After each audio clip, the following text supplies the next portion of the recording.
Okay guys, so here I am at the Ballard's website and I'm going to go and look for some decor. When I go to decor and more, I notice that they have pillows. When I look at the pillow decor, here I have this Isabel pillow that is identical to the pillows that I'll be creating today. So this pillow cover will cost you about $67 on the Ballard Designs website. We're going to make it for only $25 a cover, and that's because I purchased this exact Isabel fabric at my local fabric store.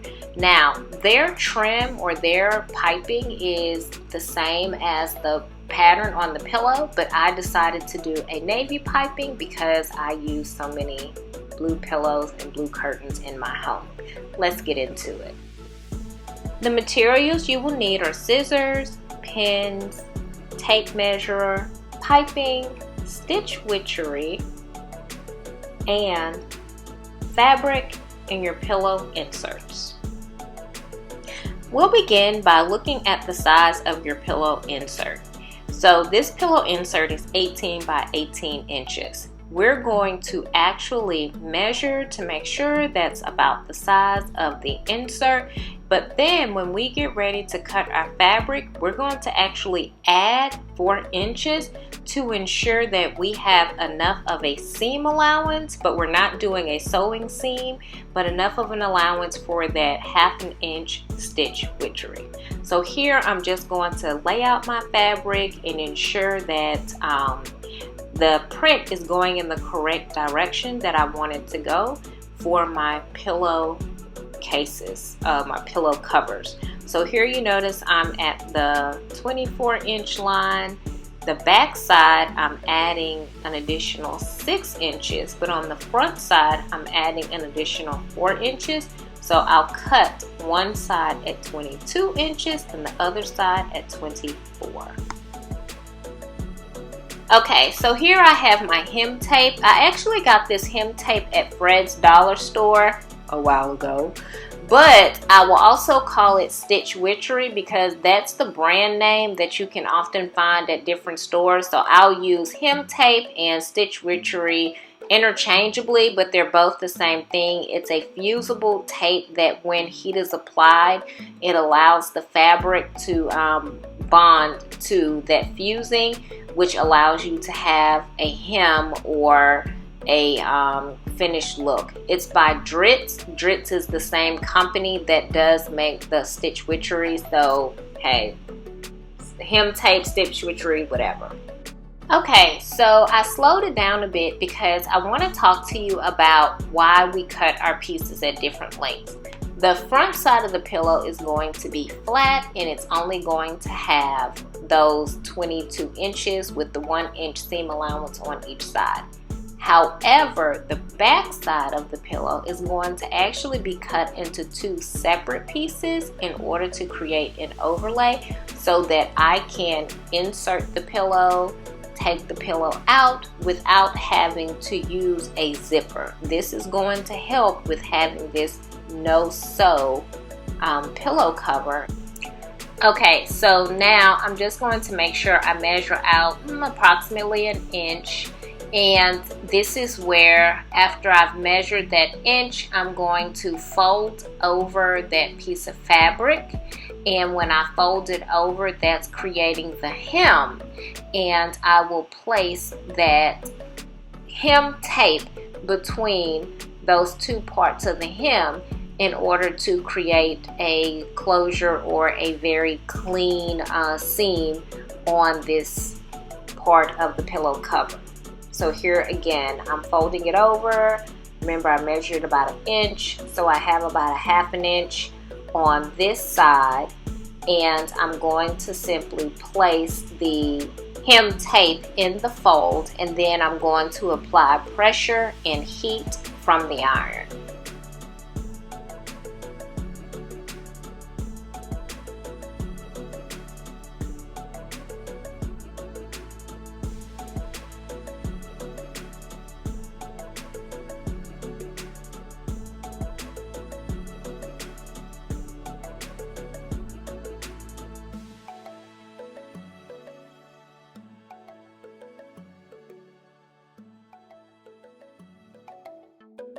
after I've completed this process, you can see that I am unable to pull the fabric apart because it bonds very well. Okay, so now it's time to assemble all of the pieces together in order to create the pillow cover. Now, here is the piece of fabric that's going to serve as the front of the pillow. I'm going to lay this out flat so that I can see all of the edges, all of the pieces. Next, I'm going to bring in my piping. Remember, I wanted to be a bit fancy on this pillow cover, so I'm going to bring in the piping to show how the piping is going to fit into this part of the cover. After I have my piping, I'm also going to bring in my two pieces. Remember, the back side of this pillow cover is going to have a top and a bottom.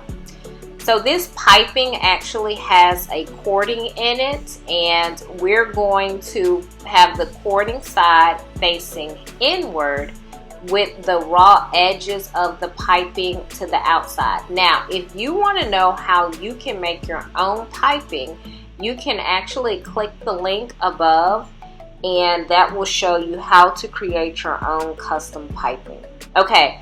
So back to our assembly. So here I have what's going to serve as the bottom portion of the pillow because that hem is to the center, and what's going to serve as the top portion of the pillow because that hem is to the bottom, which goes to the center. So it's going to be front of the pillow, piping, back of the pillow. Now, when we put this together, I'm going to pin it together because that's going to help me ensure that A, all of the pieces are aligned, and B, I don't have any piping that's like sitting towards the middle of the pillow instead of around the edge. So pinning it is the best way to do that. So I'm lining it up at the corner, I'm lining it across the edge, and if you'll notice here, it's like you're able to see like how this is laid down. So it's cording down, edges up, and I'm simply ensuring that all of those pieces line up at each part of the pillow cover, and then I'm going to pin it to make sure that it all stays in place.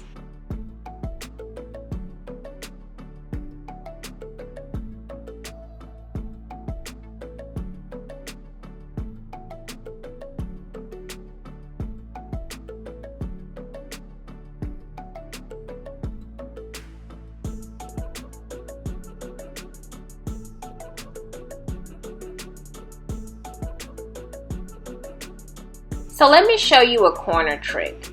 Snip, snip. So anytime you're trying to get your piping to round the corner, you have to relieve the tension that comes from trying to make it bend. So if you do 2 snips at any angle, it will actually allow it to curve around that corner perfectly. Okay, so I have finished pinning both of these covers, and now I just really want to show you exactly how we're going to get this tape to go in between each one of these pieces in order to fuse all of our pieces together.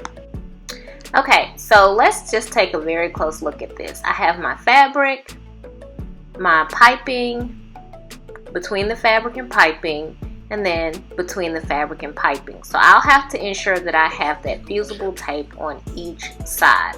So here I'm going to just simply begin by taking out a few of the pins, and I'm actually doing this on top of an old pillowcase to ensure that that fusing tape doesn't get on the ironing board and potentially ruin a piece of clothing. So I'm placing that tape between the piping and the fabric, and I'm ensuring that it's actually to the edge, and then I'm going to get my iron and I'm going to apply the heat and pressure. I have my iron on the highest setting to ensure that it does actually melt the fusing tape, but again, I have down a pillowcase to ensure that the fusing tape doesn't get onto my clothes because it got onto the ironing board. Now, as this process goes on and the tape touches the bottom of the iron, it will burn to the bottom of the iron, and you'll notice some brown marks from the burning of the fusing tape to the iron. The way that I fix that is I will clean my iron when this process is done using plain salt and wax paper. I pour the salt onto the wax paper with my iron heated, no steam, just hot iron, salt. I place the iron on top of the salt on the wax paper, rub it around, and it cleans all of that gunk off the bottom of the iron. Okay, so I'm gonna speed it up, but I'm just continuing this process on both of these pillowcase covers where I'm doing the the hem tape between top layer and piping, and then between piping and bottom layer, constantly applying heat and pressure to melt the hem tape and ensuring that I'm fusing all of the pieces together. You'll notice at times I will pull at the fabric to see if it's coming apart, to see if I need to apply more pressure, more heat, but I just keep at the process until it is actually done.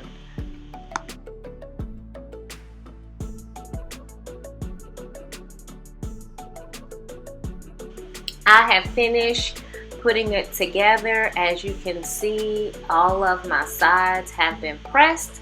Now I'm just going to simply turn the cover inside out in order to add in my pillow.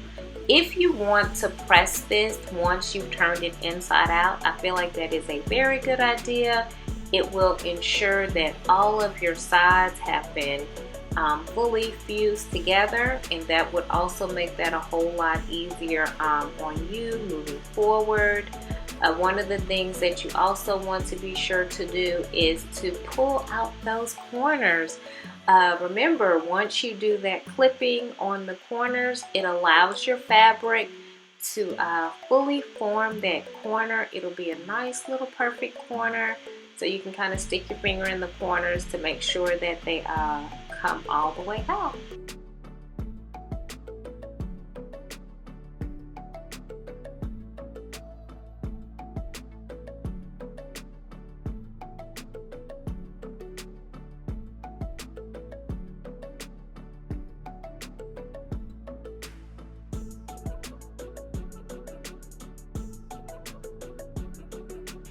Now I'm just going to place my insert inside my pillow cover and kind of fluff it around and make sure that it is actually a good fit, and we are all done with this project.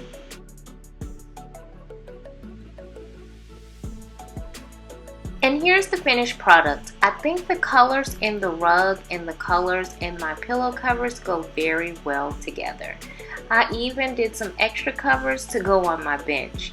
For more inexpensive design inspiration, be sure to spend your weekends with Winnie.